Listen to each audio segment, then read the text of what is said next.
Buenas a todos, bienvenidos a un nuevo vídeo de nuestro canal. Soy Roberto Blanco, profesor de Ciencias del Centro de Estudios Martínez, y en el vídeo de hoy vamos a abordar un poquito una breve introducción a lo que son las colecciones en biología y geología concretamente. Bien, nosotros estamos acostumbrados a ver una serie de objetos que pueden ser coleccionados, ya sean libros, sellos, mariposas de estas coleccionables y demás. Pero bueno, nosotros queremos incidir más concretamente en lo que es el concepto de colección biológica y geológica, es decir, aquella que comprende un conjunto de organismos o partes de ellos porque a veces nosotros no podemos abarcar el ejemplar entero. Por ejemplo, imaginaros un árbol, no podemos meterlo en una colección propia en nuestra casa. Entonces tenemos que coger solo una pequeña parte que nos ayude a poder coleccionarla y poder identificarla, como ya veremos. Como decía, conjunto de organismos o sus partes, también rocas o minerales. Todos ellos tienen que estar organizados de un modo que nos ofrezcan la información necesaria para poder estudiarlos, es decir, información acerca de dónde proceden, de dónde fueron recogidos, información de su colecta, es decir, en qué condiciones fueron recogidos y por quién. Y además, casi lo más importante de todo, sin olvidar la procedencia y la colecta, es la identificación exacta lo más exacta y concreta que podamos de cada uno de ellos. Teniendo esto claro y ya sabiendo a qué tipos de colecciones nos enfrentamos, podemos definirlas en varios tipos. Hay muchas clasificaciones, pero bueno, la que más nos interesa a nosotros la vamos a dividir como en dos grandes bloques. La primera son aquellas colecciones biológicas, es decir, de seres vivos, es decir, de organismos que hemos capturado aún en vida, ¿de acuerdo? Las primeras que nos pueden venir a la cabeza son las colecciones de plantas u hongos, es decir, los herbarios, es decir, aquellos sitios donde nos encontramos los pliegues de las plantas dispuestas y ordenadas según su clasificación en unos armarios especiales. También nos podemos encontrar colecciones zoológicas, es decir, colecciones o conservaciones de especímenes animales de todo tipo, invertebrados, vertebrados, de todo tipo tipo de organismos que sean factibles de colección. Si no son enteros, partes enteras, acordaros que también pueden ser pequeños elementos que representen al individuo completo. Aparte de que los herbarios y las colecciones de animales suelen ser las más conocidas o las más visitables, por ejemplo, en museos, no olvidaros de que también tenemos otro tipo de colecciones también biológicas, es decir, seres vivos que están presentes aunque no sean tan comunes de ver. Y aquí os voy a poner otro par de ejemplos como pueden ser colecciones de microorganismos, es decir, nosotros podemos cultivar en diferentes placas, en diferentes medios, X especies de bacterias o virus, ¿de acuerdo? Para tenerlas no ya en colección como en colección, mira qué microorganismos tenemos, sino como para poder utilizarlos para X proyectos de investigación o para posteriores cultivos y mantener en nuestra presencia ese microorganismo para X fines. También un tipo de colecciones que también pueden ser muy usadas, sobre todo en aspecto sanitario, son las colecciones histopatológicas, es decir, la conservación y colección de cortes de multitud de tejidos, animales, vegetales, da igual, y que nos dan información de la estructura de esos tejidos y o de las patologías que pueden presentar. Ya veremos un poquito más adelante para qué nos puede servir esto. Vistas las colecciones de tipo biológico, pues también vamos a ver que podemos encontrarnos con colecciones de rocas y minerales, es decir, ya no tenemos organismos vivos, solo ahora nos vamos a la sustancia mineral y podemos tanto recolectar como identificar como clasificar aquellos tipos de rocas o tipos de minerales que podamos encontrarnos. También podemos encontrarnos, que hasta aquí no había aparecido, pero las pongo dentro de esta categoría, las colecciones de fósiles. ¿Que pueden ser colecciones biológicas? Bueno, sí, no. Acordaos que los fósiles son rocas donde se ve plasmado un ser vivo que vivió anteriormente, y si no ya el propio organismo, restos o huellas de él. Por lo tanto, no es que sea una colección biológica, es una roca, pero una roca en la que está plasmada la actividad de un ser vivo. Bueno, entonces aquí lo tenemos en un limbo entre las dos, pero bueno, saber que también los fósiles pueden ser objeto de colección, ¿de acuerdo? Bien, una vez visto qué tipos de colecciones podemos tener o hacer, vamos a ver qué utilidad tiene coleccionar este tipo de ejemplares. Lo primero de lo primero, a nivel más grande, son las colecciones de referencia. Colecciones que realizan o están depositadas en instituciones privadas o públicas, donde realmente los puros investigadores hacen sus investigaciones, ¿de acuerdo? Y para ello necesitan tener una gran base, una gran colección para poder abordar ese tipo de investigaciones, ¿de acuerdo? ¿Para qué nos sirven estas colecciones de referencia para nosotros a nivel biológico y geológico? Pues muy importante, como os pongo ahí abajo, para la deposición de tipos o paratipos, es decir, el primer ejemplar que determina o da características a una especie recién nombrada, una especie nueva. Nosotros, si tenemos una serie de ejemplares como investigadores que tenemos dudas de qué especie es, porque los artículos científicos no aclaran bien, o hay dudas de las características de esa especie, nos tenemos que dirigir a las colecciones de referencia donde esté depositado ese tipo, ¿de acuerdo? Para ver si coinciden las características y ver que realmente es esa especie y no confundirla con otra, ¿vale? Esto nos puede ayudar, pues como también os pongo ahí, a resolver o a generar problemas taxonómicos, ¿vale? De la identificación de las especies. A un nivel un poquito más abajo, la utilidad que puede tener estas colecciones, como podéis ver aquí, es crear una base de datos, es decir, como un Big Data natural. Es decir, tener datos recogidos de X especies, de X áreas, de X localizaciones, que nos va a servir para poder hacernos una idea de tanto cantidad como distribución de una especie. ¿De acuerdo?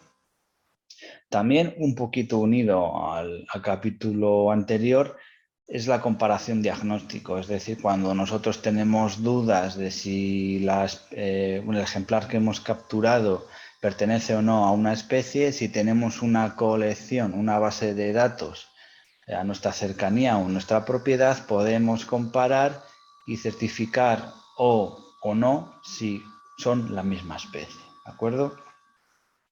También las colecciones nos pueden servir como bancos de semillas, y bancos de semillas, acordaros que pueden ser también una colección, es decir, un sitio, un almacén enorme donde se guardan y se conservan semillas de multitud de especies de plantas, ¿de acuerdo? Y vegetales y hongos. ¿Para qué? ¿Con qué fin? Porque a un tiempo futuro, si una especie desaparece o hay que repoblar y no se tiene, pues acudir a ese banco, a esa colección y poder rescatar y poder reintroducir esa especie donde fue eliminada o cualquier otro tipo de catástrofe. ¿De acuerdo? Ahora bien, eso eran utilidades un poco a nivel más superior. Ahora vamos a las aplicaciones que nos pueden servir a nosotros a grado de la oposición de biología y geología. La primera que nos viene es al material de estudios. Entonces, cuando estudiamos nuestro temario, hay temas, como por ejemplo os pongo ahí, los temas del 4 al 7 que van relacionados a rocas y del tema 40-41 a invertebrados, hacen referencia a tipos de rocas sedimentarias, ígneas, metamórficas, etcétera, que son dignas o entran en el temario de estudio. a lo mismo que los invertebrados de importancia económica. Hay un listado de especies importantes. ¿De qué nos sirve una colección que podamos hacer o tener a mano cerca?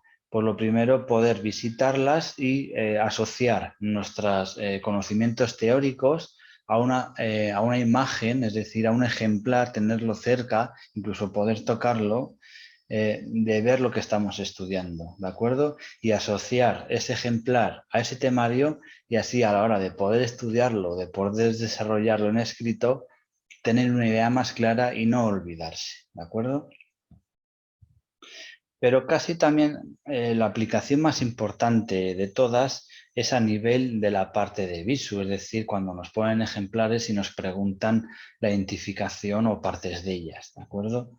La primera de las primeras opciones que se nos viene a la cabeza es el reconocimiento e identificación de plantas utilizando las claves de Bonnier, ¿de acuerdo? Entonces, si nosotros elaboramos una colección con nuestras propias manos de plantas recolectadas e identificadas en el instante con esta clave, ¿qué nos va a facilitar? Pues que cuando nos enfrentemos a esta prueba estar mucho más ágiles. Es decir, no solo el estudiar el uso de la clave del Bonnier, como el curso que nosotros tenemos en nuestra plataforma, sino como ya práctica, es decir, adquirir la práctica, y a la vez de adquirir la práctica, pues vamos creando nuestra propia colección de estas plantas. También nos puede ser de utilidad generar una microcolección del área donde se va a hacer la sede del examen, porque recordar que normalmente en la localidad donde se va a desarrollar la prueba práctica, los ejemplares que se ponen para el visu normalmente se cogen de ese mismo sitio, es decir, de los parques de alrededor, del río que recorre la ciudad. Entonces, si nosotros sabemos de antemano dónde se va a realizar la prueba, no viene nada mal realizar un pequeño muestreo de las zonas de los parques, ir a hacer nuestra propia colección para ir estudiándola y saber a qué nos podemos encontrar en ese examen. También un poquito con unas miras más amplias, podemos realizar colecciones que puedan representar ecosistemas. Es decir, si nos damos un paseo por una zona de montaña y vamos recogiendo ejemplares tanto de botánica como de zoología, concretamente de insectos, que es lo que más suelen preguntar, podemos asociar esos taxones a un ecosistema concreto. Y si nos hicieran una pregunta relacionada de dónde se desarrolla, dónde se desenvuelve este taxón, podemos responder en qué ecosistema se encuentra. De hecho, una de las clasificaciones dentro de la colección radica en ordenar los ejemplares por ecosistemas, ya no solo taxonómicamente. ¿De acuerdo? Esto nos hace una referencia o nos hace una visión de la fitogeografía, es decir, y podemos generar nuestros propios mapas, es decir, dónde se presenta o dónde podemos encontrar este taxón, ¿de acuerdo? Y podemos explayarnos, incluso desarrollar ampliamente cosas relacionadas con el taxón que tenemos delante. Ahora bien, pequeñitos consejos o aportaciones de cómo crear tu propia colección, es decir, no tengo ni idea de cómo empezar, pues lo primero es el objetivo de nuestra colección, ya sea a nivel de estudio, como hemos venido hablando hasta ahora, es decir, si nuestro objetivo de crear una microcolección es el estudio, no me voy a volver loco cogiendo ejemplares de África o de Sudamérica, no. Voy a utilizar ejemplares, voy a colectar ejemplares de mi propia área o del área del examen para yo tener más certeza de lo que me puedo encontrar. No me voy a ir a extender más allá, ¿de acuerdo?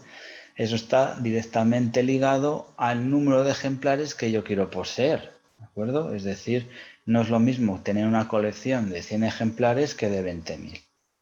Aparte de que a la hora de guardarlos o de ubicarlos en su sitio correcto, eso va a ocupar mucho espacio, ¿vale? Otra cosa que tenemos que tener en cuenta es el área de muestreo o el área que queremos tener representada en nuestra colección. Como os decía, nuestro parque, nuestro pueblo, nuestra provincia, nuestro país, nuestro ecosistema donde vivimos. Tenemos que elegir muy bien el área de donde queremos hacer nuestra colección.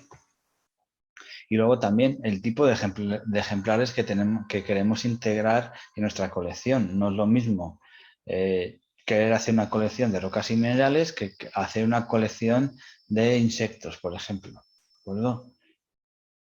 Las rocas y minerales van a ocupar X espacio, tienen X peso, X volumen y tenemos que ser conscientes del espacio que nosotros podemos dedicar a esa colección. ¿De acuerdo? Aparte también que también genera un pequeño coste, ¿de acuerdo? Y bueno, ya hablando de los objetivos para poder crear nuestra colección, vamos a dar unas pequeñas pinceladas de cada tipo de las colecciones y cómo poder tenerla. La primera, rocas y minerales, pues mira, como veis muchas veces en la televisión o en periódicos o en páginas web, se ofrecen, incluso se venden pequeñas muestras de rocas y minerales de todo el mundo. Y una forma de tenerlas clasificadas y guardadas es en estas pequeñas cajitas y dentro de esas pequeñas cajitas agruparlas por tipos de roca o por tipos de mineral en sus cajitas individuales. Esto se guarda en una caja general y ya está. Pero lo importante de toda colección, y digo todo, cuando digo toda, es decir, cualquier tipo de colección, es el etiquetado de los ejemplares. Es decir, cada ejemplar, ya sea roca, mineral, fósil, planta, hongo, insecto, ave, me da igual, tiene que ir identificada y reseñada con una tarjeta de identificación. Por ejemplo, en las rocas y minerales, una general puedes encontrar 1000, siempre el ejemplar numerado, dónde está depositado, bueno, el nombre del ejemplar, ya sea un taxón o un nombre, lo que sea, ¿de acuerdo? La localidad donde ha sido recolectada, si queremos incluir cuantos más datos mejor, es decir, localidad, municipio, provincia, país, y la reseña de quién ha realizado la colecta o identificación, ¿de acuerdo? Aparte, esto es a nivel manufacturado, es decir, nuestra mano, nuestro ordenador o nuestro boli y nuestro papel. Introducir la etiqueta en su correspondiente cajita. Pero en la actualidad, en el siglo en el que estamos, se hace casi de vital importancia tener la misma información recogida en un soporte digital, es decir, en una base de datos. Dentro de los herbarios, pues dentro de nuestros pliegos que podemos tener, o aquí hoy no me voy a extender mucho más porque si no se nos haría eterno el vídeo, pero si queréis dejar en comentarios que haga un vídeo sobre cómo preparar nuestra colección, nuestro herbario, nuestro insectario, dejármelo que yo os preparo uno más a conciencia, ¿vale? Por lo mismo, hablando de plantas, lo importante es tenerlas bien preparadas en sus pliegos, pero como veis ahí en la imagen, importantísimo tener una ficha adosada a cada pliego con todas los datos, las informaciones que podamos añadirle. Ya veis, nombre científico, familia, localidad, coordenadas GPS, todo tipo de vegetación que rodeaba al ejemplar que hemos recogido, la altitud, tipo de suelo, el hábitat, todo lo que se nos pueda ocurrir.